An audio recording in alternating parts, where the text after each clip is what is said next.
Olá pessoal, bom dia. Hoje nós vamos falar um pouquinho sobre a Primeira Guerra Mundial. Esse é um dos temas mais importantes da história. A gente geralmente deixa a Primeira Guerra um pouquinho de lado por conta da importância da Segunda Guerra Mundial. Mas quando a gente fala da Primeira Guerra Mundial, é necessário que a gente entenda todo esse processo que levou ela a ser um conflito tão importante assim. Hoje, nessa primeira aula, nós vamos falar dos conceitos básicos, né? Então, conceito de neocolonialismo, paz armada, as alianças que foram criadas, o nacionalismo e a Belle Époque. Depois a gente vai falar o que aconteceu antes da Primeira Guerra. Então, antes da guerra, a gente vai ver os Estados Unidos com uma política de expansão imperialista. A gente vai ver as guerras franco-prussiana, a Rússia e o Japão e a unificação da Itália e a crise nos Balcãs. Eu aconselho você a tomar nota dos tópicos, em cima vai aparecer sempre o tópico que a gente está e o subtópico que a gente está. Bom, o primeiro tópico são os conceitos, no subtópico de neocolonialismo. Então, a gente tem um processo de colonialismo a partir do século XVI, né, que começa principalmente por conta das colônias na América, por Espanha e Portugal. Essas colônias vão oferecer ali matéria-prima num sistema mercantilista. Com a Revolução Industrial, muda o sistema, então a gente tem uma nova maneira de exploração dessas colônias, e outras figuras começam a entrar nessa disputa, que no caso, uma das maiores figuras é a coroa britânica. Por isso que a gente tem aqui um povo gigantesco, a Inglaterra é uma ilha, né, e ele tomando parte de boa parte dos territórios do mundo. Basicamente, a gente pode falar que o neocolonialismo ele estava ali no conceito dos três M's, que seria busca por matéria-prima, mão de obra barata e mercado consumidor. Um dos grandes exemplos desse neocolonialismo é a Inglaterra, que em 1914 detinha praticamente 20% de todo o território do globo terrestre. Tá? A Inglaterra tinha territórios em todos os continentes, na América, na África, na Ásia, na Oceania, tá? Tudo bem. Tudo bem? Alguma dúvida? Vocês podem ir colocando as dúvidas aí e a gente vai trocando ideia depois no chat para responder as perguntas de vocês.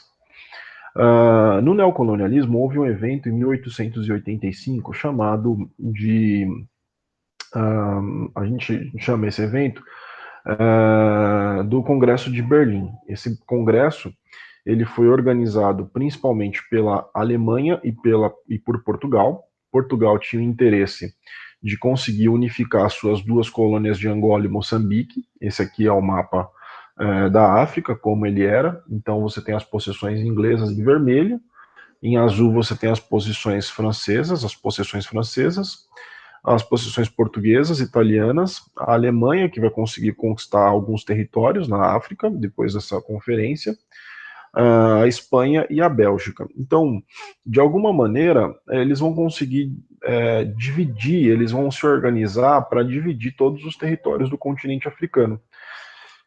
Muito baseado na exploração que já existia e também no interesse desses países europeus nesse continente africano. Vale lembrar que poucos países, como por exemplo a Etiópia, né, outros países existiam e eram independentes nesse contexto. Nessa charge aqui, você tem uma visão bem ampla do que a gente está falando. Então, você tem aqui como se fosse os povos asiáticos de fora desse processo. Aqui você tem a França observando tudo, não é? Mas também de fora da mesa de negociações. Aí você tem aqui no centro, como se estivesse dividindo a China aqui, você tem a Grã-Bretanha e a Prússia, né? E aí você tem o Japão observando, enfim. Essa é uma charge muito, muito icônica desse processo, né? Talvez não estejam ligados umas à outra, mas é importante a gente destacar.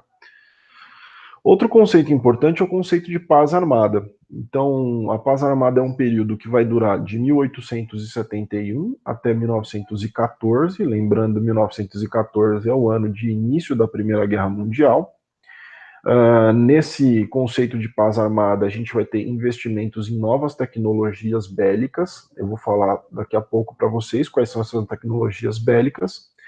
O aumento do contingente de soldados em todos os países beligerantes da Primeira Guerra Mundial e a produção de armas e munições. Quando a gente fala de armas e munições e novas tecnologias, a gente pode citar, por exemplo, a metralhadora de pressão. Essa metralhadora, não sei se vocês estão vendo aqui, ó, ela tem um canozinho aqui, um fio, e um soldado bombava e o outro ele mirava e atirava com essa metralhadora. Depois eles fizeram uma metralhadora chamada metralhadora automática que substituiu ela. Outra arma importante é o rifle com uma baioneta. A baioneta era esse item aqui, ele tem de 50 a 60 centímetros de comprimento, e como as armas elas não eram recarregadas automaticamente, então o soldado tinha que colocar a munição e depois ele tinha que armar a arma, e depois atirar, não dava tempo, e às vezes vinha ali os seus inimigos chegavam muito próximos, né? As armas, elas passaram por muitas modificações nesse período. Quando a gente fala, por exemplo, desse modelo de arma aqui do canto direito, a gente está falando de uma arma em que os soldados eles tinham um contato físico muito grande. Então, os soldados eles conseguiam sentir o cheiro, eles conseguiam ouvir a voz do seu inimigo, eles conseguiam olhar para o seu inimigo. Tinha uma série de questões envolvidas nesse tipo de batalha. Mas quando as armas foram evoluindo para essas armas aqui, você não vê mais o oponente, ele está distante. Então a guerra deixa de ser uma coisa tão cruel como era nesse momento. Não estou falando que a guerra não é cruel, estou falando que nesse momento aqui ela passa a ser menos cruel, você não vê. Você não está matando o outro, você está matando só uma pessoa que está usando um uniforme diferente do seu. E todo mundo que usa um uniforme diferente do seu precisa ser exterminado.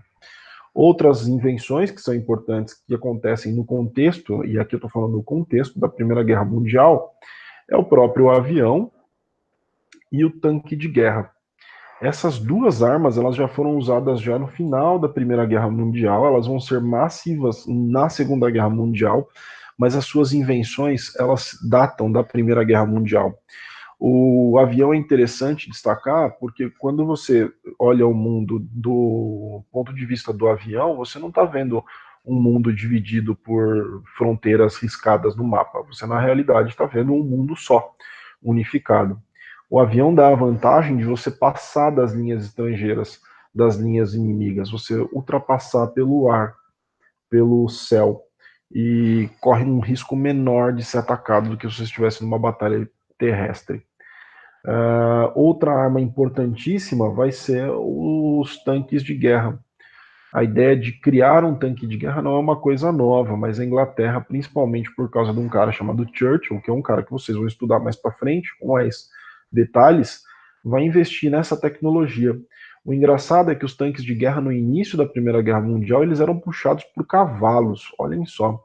E eles carregavam toras de madeira porque os campos de guerra eles eram totalmente esburacados por conta das bombas ou cheios de corpos. Então eles jogavam os tanques de madeira, as toras de madeira, e o tanque passava por cima das toras de madeira.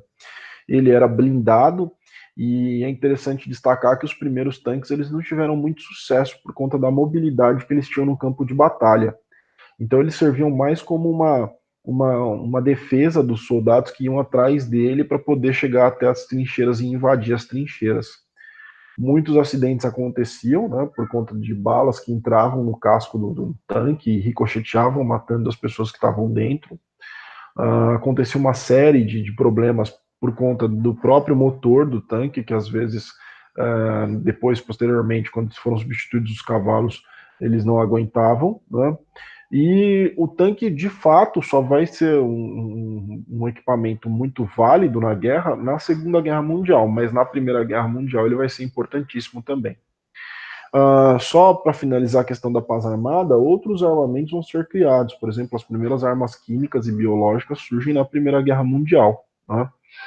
Beleza, agora, as políticas de aliança que vão acontecer dentro da Primeira Guerra Mundial, geralmente quando a gente fala de aliança, A gente fala das alianças entre Grã-Bretanha, França, a Rússia, a Itália, enfim. Do outro lado, a gente tem a Alemanha, o Império Austro-Húngaro, né, o Império Turco-Otomano, mas existem alianças que vão sendo formadas aos poucos. Primeiro, vamos falar dessa chamada de potências centrais. A Alemanha e o Império Austro-Húngaro tinham interesse gigantesco em conseguir espaço, principalmente por suas necessidades industriais, e espaço para que eles pudessem explorar o minério, como o carvão, e o petróleo também. Então, existia, por exemplo, o interesse de construir uma ferrovia que saísse de Berlim, passasse pelo Império Austro-Húngaro, chegando até Bagdá, que está lá embaixo, aqui no Oriente Médio. Mas para isso, a Sérvia era fundamental. Entretanto, a Sérvia tinha um acordo com a Rússia. A Rússia precisava que a Sérvia se mantivesse ali do seu lado, justamente porque a Rússia precisava garantir uma saída para o mar Mediterrâneo, e essa saída seria pela Sérvia. Então, a Rússia investia pesado, e aí na segunda aula a gente vai falar um pouquinho mais sobre essa relação entre a Sérvia e a Rússia, e principalmente por conta das questões políticas e financeiras. A Itália, inicialmente, vai fazer um acordo com a Alemanha, muito por conta da história. A gente vai falar no final dessa primeira aula a história da Itália, da unificação da Itália. Mas ela tinha um acordo de gaveta, ou seja, um acordo secreto com a França. Outros acordos que acontecem, outras alianças, é a aliança entre a Inglaterra e o Japão. Essa aliança ela vai datar de 1902, se eu não me engano. A economia era uma aliança baseada em acordos econômicos. O Japão queria expandir a sua indústria naquela região e se formar como uma grande potência industrial ali. Então, existe um apoio econômico e um apoio bélico, porque em 1904 o Japão começa uma guerra contra a Rússia e precisava de armamentos e munições para esse conflito. E ela vai contar com o apoio da Inglaterra. A França vai fazer um apoio, vai ter uma aliança secreta com a Espanha, por conta da região do Marrocos, e a França também vai fazer um contrato de gaveta com a Itália, que a Itália vai ter neutralidade se caso a França entrasse na guerra. Isso explica por que a Itália, em 1915, abandona a Primeira Guerra Mundial, abandona a Primeira Guerra Mundial declarando neutralidade por conta do acordo que ele tinha com os franceses. E os franceses vão dar apoio político e apoio bélico na guerra de unificação da Itália, certo? Bom, vamos para um outro conceito extremamente importante, que é o conceito de nacionalismo. Aqui eu coloquei um mapa mundi. Esse mapa é muito legal, porque ele vai mostrando as bandeiras. E por que a gente identifica quais são os países? Por conta das bandeiras. Primeira coisa que é interessante destacar é que esse conceito de nação é um conceito absolutamente novo. Acreditar que faz parte de uma nação. Tem uma frase engraçada que a gente vê nas redes sociais, que é: o nacionalismo ele faz você acreditar numa história que você nunca viu e odiar pessoas e inimigos que você nunca teve. Esse é um conceito bem interessante. Mas, de alguma maneira, o nacionalismo ele vai surgir principalmente depois da Revolução Francesa. A Revolução Francesa ela vai colocar em xeque um processo muito interessante. O que unificava as pessoas antes da Revolução Francesa era o ideal de pertencer a um reino e a figura de um rei, ou de seguir uma determinada religião. A nação ela surge para substituir esses dois itens aqui. Então, na Revolução Francesa, por exemplo, eles vão substituir os feriados da Revolução da França. Eles vão substituir os feriados católicos, os feriados cristãos, por feriados que celebram a história da nação. Eles vão substituir itens religiosos por itens nacionalistas. Isso vai ser um grande passo, porque os países vão começar a adotar ações bem parecidas. Então, o nacionalismo surge como um conceito base no século XIX e no século XX, certo? Quando a gente fala do nacionalismo e desses itens básicos do nacionalismo, a gente está falando que os países nacionalistas eles vão surgir com uma história que nem sempre é uma história tão verdadeira assim. Por exemplo, no caso dos Estados Unidos, eles vão dizer que os primeiros puritanos e as 13 colônias, e vão fazer todo um recorte histórico, mas nem todos os lugares tiveram essa presença dos puritanos. Eu não sei se vocês estão conseguindo entender. Quando a gente fala da Alemanha, eles vão falar de um passado germânico, e eles vão tentar buscar uma justificativa histórica que unisse os povos daquela região. Né? No caso, vão surgir movimentos nacionalistas como o pan-germanismo, vão surgir como o eslavismo. São movimentos que vão ter como base o ponto de vista histórico para justificar a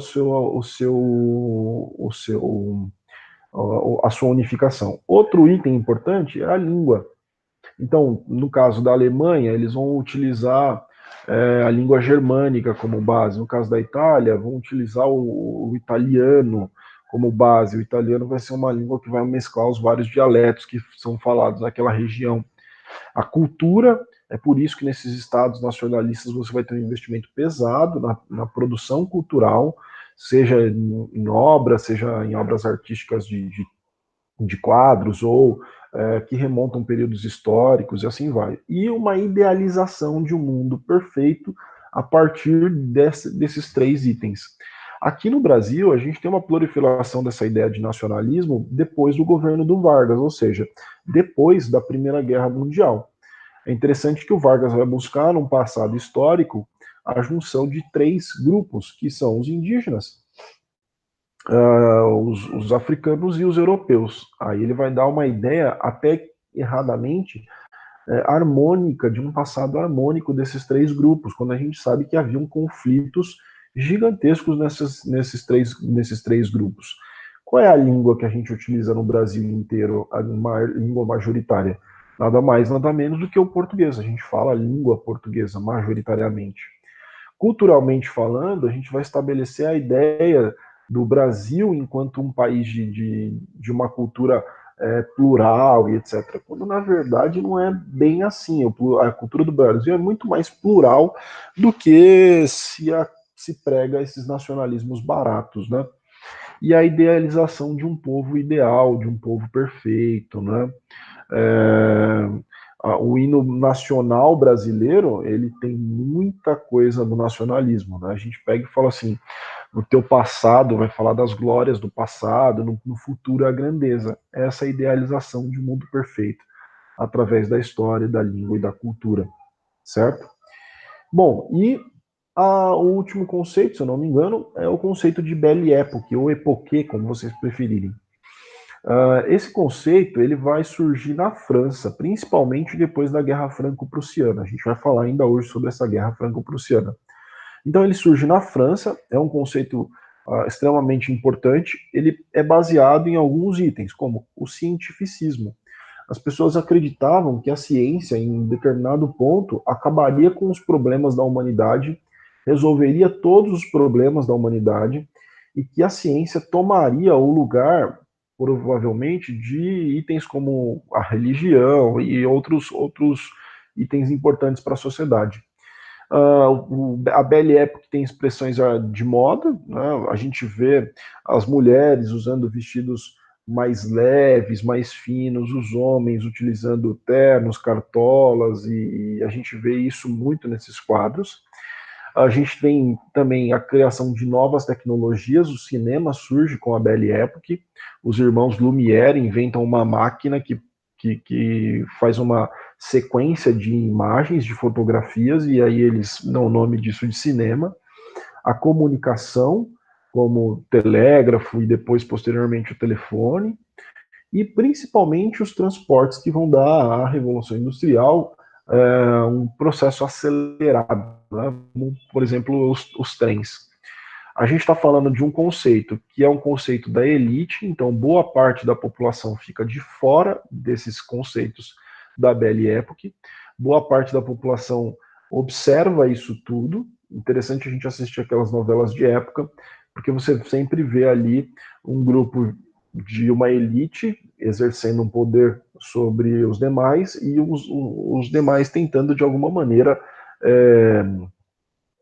maneira se adequar a essa elite. A gente vê isso muito seriamente na prática na Belle Époque. Então você tem um grupo privilegiado que vai usufruir de todos esses cientificismos, a moda, a tecnologia, e ao mesmo tempo um grupo que está excluído desse processo. Quer ver um parâmetro? A gente vê aqui no Brasil a chegada de europeus, principalmente no final do século XIX, início do século XX. É justamente o período em que a Belle Époque vai estar no auge na Europa, em que vai ter o maior número de europeus saindo de lá. Se fosse uma coisa ampla para todos, esses caras não iam querer sair de lá para vir para um país tropical subdesenvolvido como o nosso. Vocês concordam? E por último, a questão arquitetônica.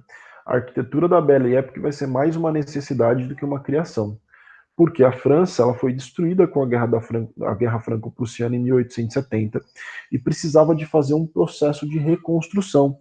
E esse processo de reconstrução ele vai ser inspirado nesses novos conceitos de Belle Époque, certo? Bom, pessoal, uma das coisas mais interessantes que surgem nessa Belle Époque é a proliferação dos cafés em Paris. Vocês sabem que eu gosto muito de café. E aí, os cafés parisienses, eles se tornam um ponto de encontro dessa sociedade. Um lugar onde eles podem discutir, um lugar onde eles podem comer, um lugar onde eles podem beber, e um lugar onde eles podem fazer as suas relações sociais ali de maior forma possível, de uma melhor forma possível. Bom, entrando no segundo tópico da aula de hoje, a gente vai falar um pouquinho também sobre a expansão dos Estados Unidos, essa expansão do imperialismo norte-americano. Então, a gente tem o início disso com a chamada doutrina Monroe. Eu selecionei duas charges interessantes para vocês que mostram esse período. Então, aqui você tem o Tio Sam, não sei se vocês já ouviram falar dele, e aqui você tem o chamado Big Stick, que está na mão do Tio Sam, ou Monroe, a doutrina Monroe, e aí ele coloca ali os pés sobre o Alasca e os pés sobre a América do Sul. A principal concepção da doutrina Monroe é justamente o quê? Impedir a influência dos países europeus na América. Isso é muito interessante, uma vez que a América era um continente que no século XIX, no início do século XIX, vai sofrer vários processos de independência. E os Estados Unidos vai se colocar como o apoiador principal dessas independências. Vamos ver no caso do Brasil, que o primeiro país a reconhecer a independência do Brasil é nada mais, nada menos do que os Estados Unidos. Qual é o interesse? Os Estados Unidos tinham uma indústria crescente, os Estados Unidos estavam isolados geograficamente da Europa, que era outro país industrializado, e um continente vezes maior do que a Europa. Nada mais interessante do que garantir que esse espaço fosse controlado por sua política econômica. Então, o Caribe, por exemplo, vai ser considerado como o quintal dos Estados Unidos. Daí essa charge dessa charge do Big Stick se colocando ali no Caribe, fazendo uma espécie puxando ali os naviozinhos de guerra, fazendo uma espécie de uma defesa do Caribe. Eu selecionei para vocês a frase do presidente Monroe, James Monroe, no Congresso dos Estados Unidos em 1823. Ele pega e diz assim, ó: julgamos propícia essa ocasião para afirmar como um princípio que afeta, tá? A tradução ficou afeta os direitos e interesses dos Estados Unidos, que os continentes americanos, em virtude da condição de livre e independente que adquiriram e conservam, não podem mais ser considerados no futuro como suscetíveis de colonização por nenhuma potência europeia. Por que o neocolonialismo ele ficou um pouquinho de fora da América Latina? Por conta dessa posição dos Estados Unidos. O Monroe ele vai ser visionário, ele está falando isso em 1823. Percebam, 1823, os países latino-americanos estavam iniciando a sua formação. O Brasil, por exemplo, se tornou independente em 1822. Então, a grande maioria dos países latino-americanos estavam se opondo às nações europeias. Ele vai aproveitar esse momento, o carro da história passando, e vai montar nesse carro da história. E essa política vai ser uma política que vai orientar os Estados Unidos por muitos e muitos anos, inclusive até os dias de hoje. Antes da Primeira Guerra Mundial, a gente tem um conflito que ficou famosíssimo por conta da figura desse senhor. Deixa eu apresentar esse senhor. O nome desse cidadão aqui é Otto von Bismarck. Ele é um prussiano. A Alemanha não existia antes de 1871. O que existia, na verdade, eram diversos estados germânicos que tinham lá a sua espécie de monarquia e controlava a sua região. Então, em 1870, esse cidadão, Otto von Bismarck, ele começa a entender que existiam motivos em que, eu coloquei França com F maiúsculo, me desculpe a ignorância, mas que a oposição à França poderia gerar a unificação desses povos. Como? A França publicamente se opunha aos estados prussianos e à unificação desses mesmos estados. Então, de alguma maneira, essa oposição poderia unificar esses estados contra a França. Vou explicar melhor. Esses estados prussianos, eles estavam gradativamente iniciando o processo de unificação. Eles fizeram um processo de unificação aduaneira no começo do século XIX, e posteriormente a isso, existia a necessidade de fazer uma unificação administrativa, política, em torno de um determinado modelo.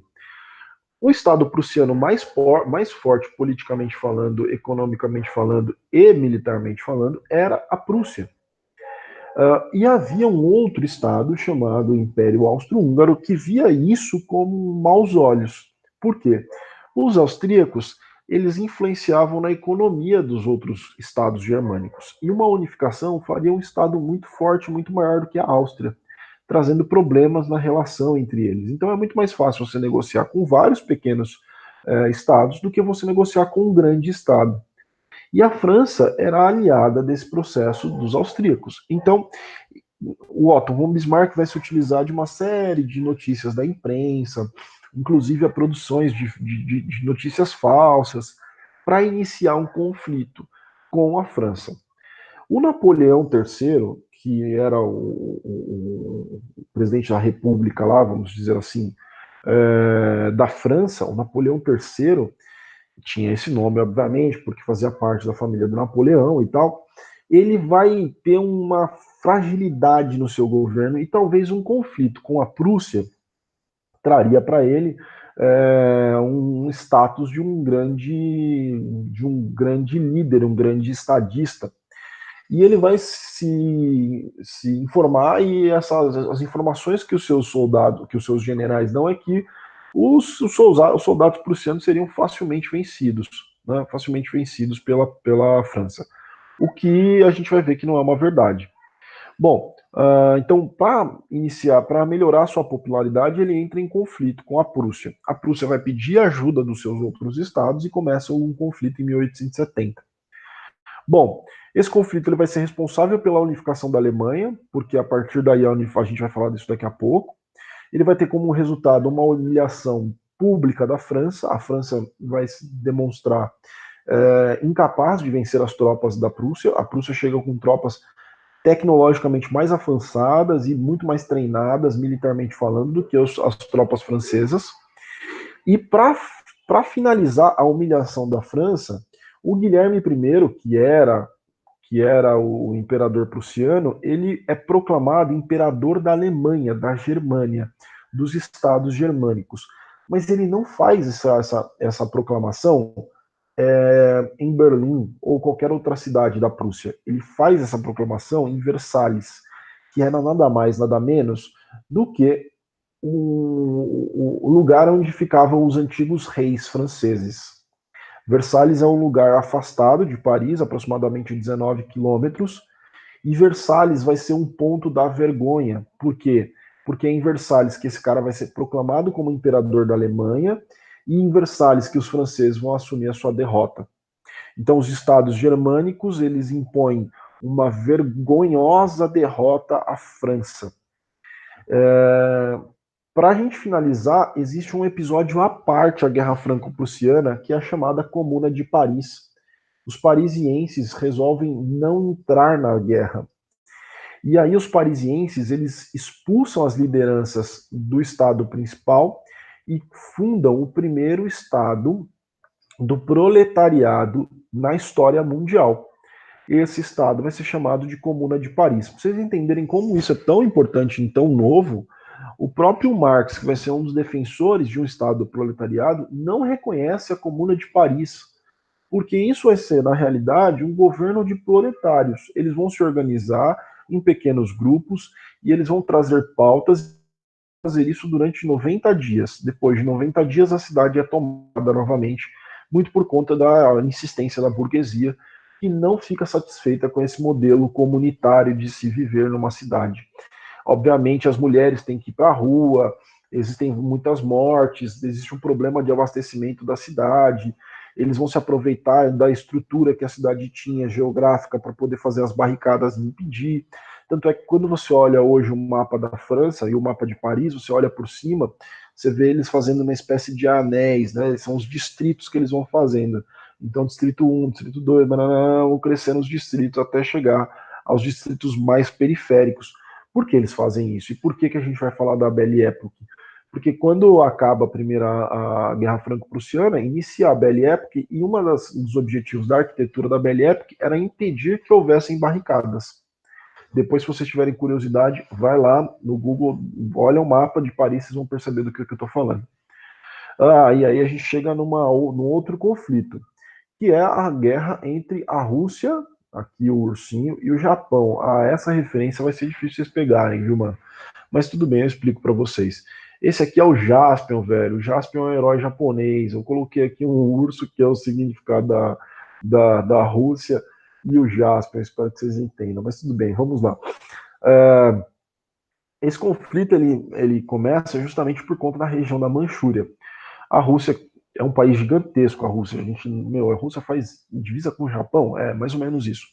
E a Rússia queria garantir a saída para o mar. O imperador russo estava em um processo de decadência. Cada vez mais o seu império se mostrava decadente em relação aos outros países da Europa, enquanto que o Japão se mostrava num processo de ascendência. Ou seja, enquanto a gente está vendo a Rússia descendo ladeira abaixo, a gente vê o Japão iniciando um processo gigantesco. Por que o Japão queria a região da Manchúria? Por conta, lembra dos 3 M's? Matéria-prima. Né? Então, o Japão, em 1904, começa um conflito com um dos maiores países da Europa e da Ásia naquele momento, que era a Rússia. A guerra foi humilhante, porque o Japão impõe uma derrota acachapante para a Rússia. Essa derrota ela vai fazer com que, inclusive, a Rússia não tinha dinheiro nem para mandar buscar os soldados de volta. Foi uma derrota vergonhosa. E essa derrota vai fazer com que o Japão se firme naquela região do Pacífico como uma grande potência. Inclusive, o Japão consegue o apoio dos Estados Unidos para reconhecer a sua vitória. O que é muito interessante, que na Segunda Guerra Mundial eles viram dois inimigos, né? Para a gente finalizar essa primeira parte, a gente fala um pouquinho sobre a unificação italiana. Essa unificação italiana, ela tem alguns momentos importantes.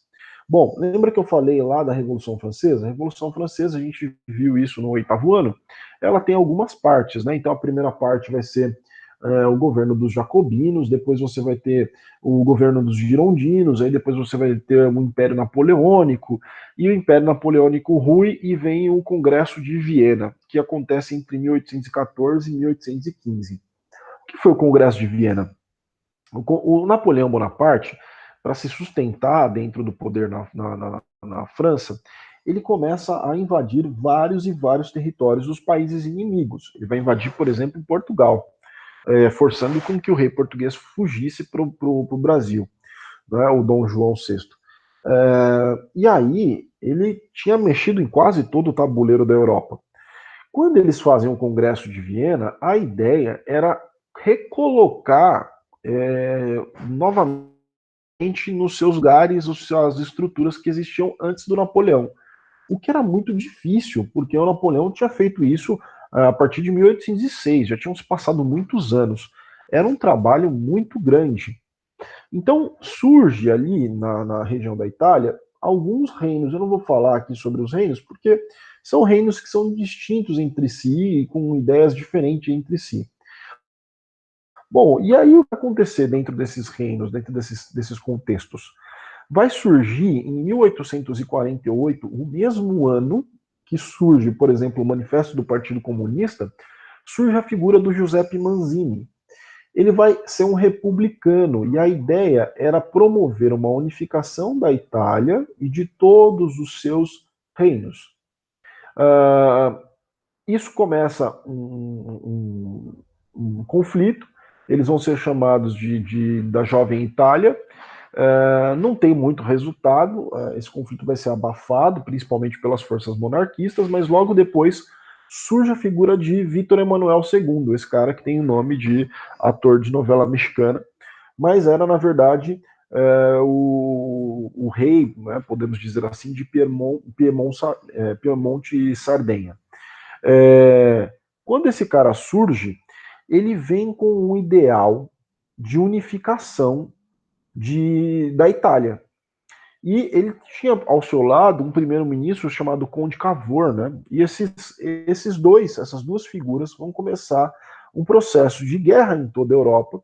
E esse processo de guerra vai ser chamado, vai ter um exército chamado de Camisas Vermelhas, e ele vai ser o processo de unificação da Itália. Ele vai culminar em 1870, com a unificação da Itália, com a tomada de Roma. Roma vai ser um dos últimos estados a aderirem a isso, e ele vai contar com o apoio da França e da Prússia. Só mais um detalhe.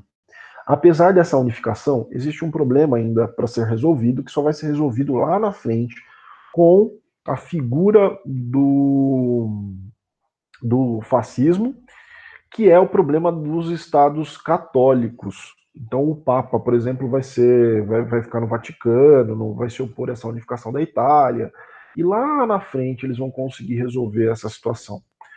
Bom, pessoal, eu coloquei alguns links, vai ficar na descrição desse vídeo aqui para vocês procurarem mais sobre os assuntos. Então, significado de paz armada, mais um pouquinho sobre as armas da Primeira Guerra Mundial, as políticas de aliança, o nacionalismo, a guerra russo-japonesa e a unificação da Itália. Tudo isso vai estar na descrição do vídeo. Eu espero sinceramente que vocês tenham gostado. Qualquer dúvida, mandem e-mail, me contate, eu estou aqui à disposição de vocês. Beleza? Muito obrigado, até a próxima.